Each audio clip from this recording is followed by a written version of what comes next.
Welcome back, family. I'm gonna keep this one super short and sweet today. This is gonna be an all killer, no filler type of episode. And I just wanna explain why I think a 24-70 lens is the best one to have in your kit, at least when you're just starting out.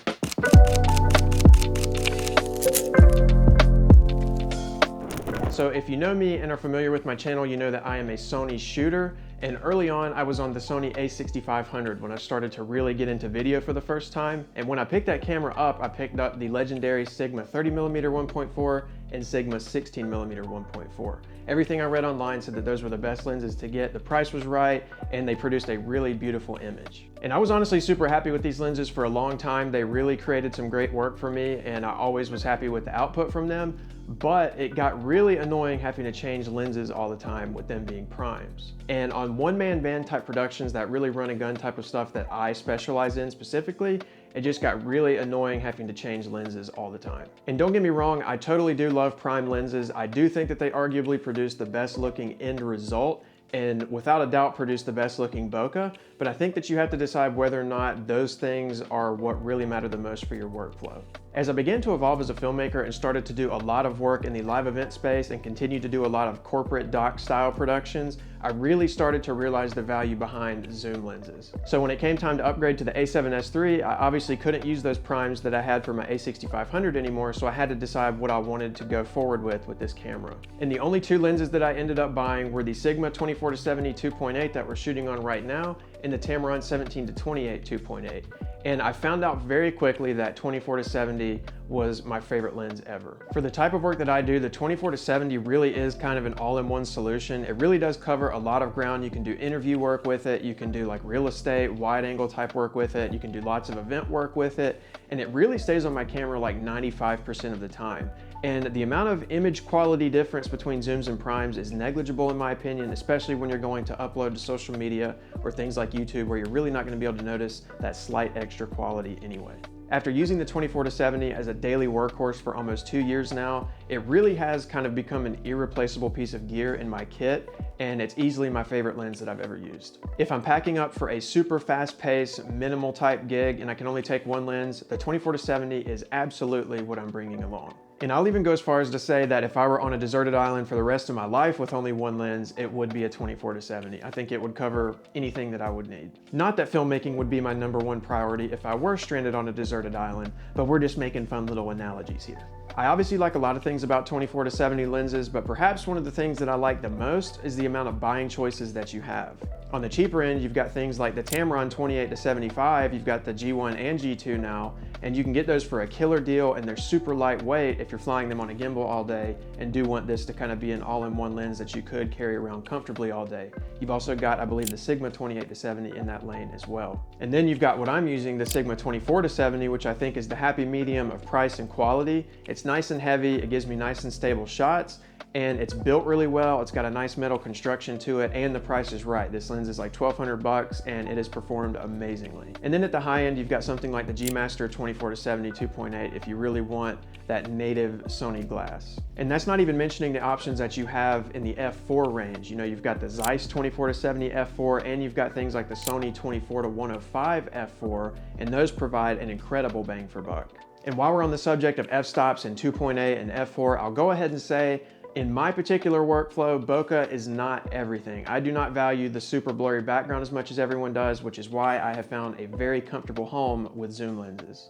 In my specific workflow and the projects that I tend to work on, I normally like to prioritize things like composition and lighting over things like bokeh, but that's just me. I've never really found a ton of value in having the background be super blurred out compared to what I get from the Sigma. 2.8, especially at 50 and 70 on the long end, provides plenty of background blur, I think, and I think that you'll find even f4 lenses provide plenty as well, especially on the long end. Honestly, the difference between f2.8 and f4 really is not as big as you would think in the field. A 2.8 is definitely going to provide a little bit more blur in the background and a little bit more light coming into the lens, but if you're a Sony shooter like I am, it honestly has become less and less of a concern to get 2.8 lenses as the years go on. I shoot everything in S-Log3, so that second base ISO at 12,800 really solves all of those issues for me.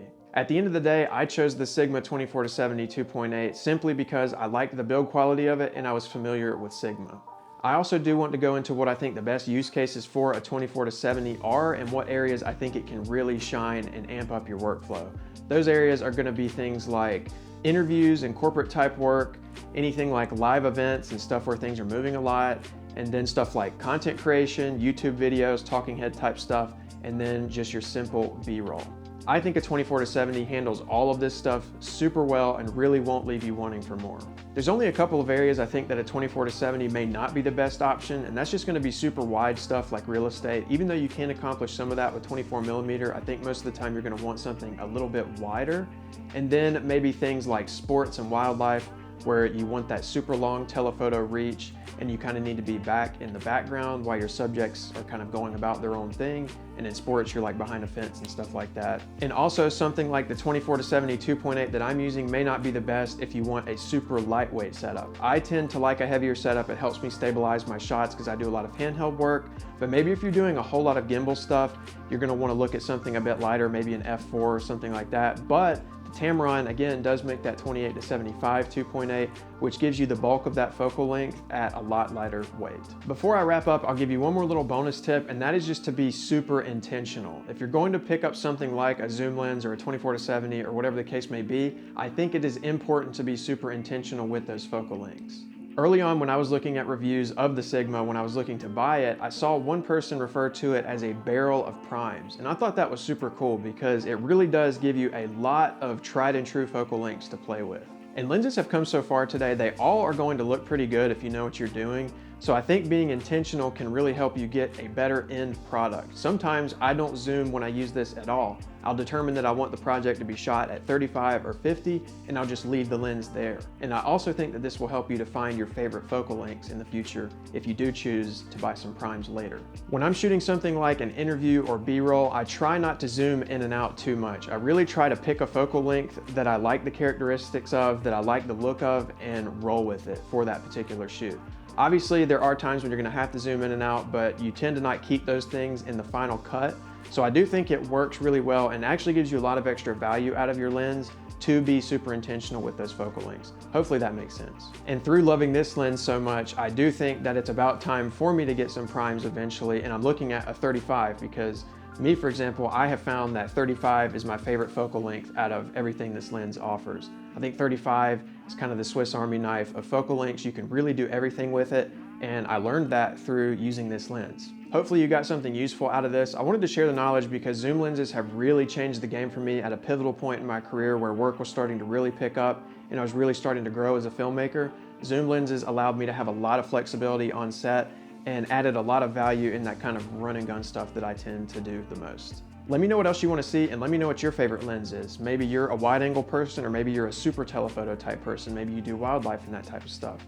Me personally, I'm looking at picking up a 70-200 soon. I think that would be super useful for my event and interview type work. So let me know what you're looking at. Really appreciate you for tuning in. Don't forget to like, comment, subscribe, all the things. Let's get the channel growing more this year.